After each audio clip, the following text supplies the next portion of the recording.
تک تک افرادی که اینجا نشستند توی زندگیشون ستاره های روشن دارن. ستاره روشن یکی پدرشه، ستاره روشن یکی مادرشه، ستاره روشن یکی فرزندشه، ستاره روشن یکی عشقشه، ستاره روشن یکی همسرشه.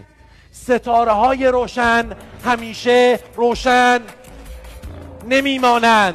تا دلت بخواد آدمایی دیدم که رفتن سر مزار باباشون، رفتن سر مزار مادرشون، سر مزار بچهشون، گریه گریه گریه گریه که ای کاش من اونجوری با حرف نزده بودم، ای کاش اون کار رو کرده بودم، ای کاش تصمیم نمی گرفتم با داداشم شریک شم که کلاهبرداری کنه از من، که مثلا اون پول خورده بشه که اون پول رو خرج تو می کردم، چقدر حرص پول زدم، چقدر مال گذاشتم رو مال، چقدر تو رو تأخیر کردم. از خودش که نمیتونه فرار کنه، از وجدانش که نمیتونه فرار کنه، از کارهایی که انجام داده که نمیتونه فرار کنه. هر کسی که هستید، هر ستاره روشنی که در زندگیتون دارید، این شطور در خونه همه میخوابه.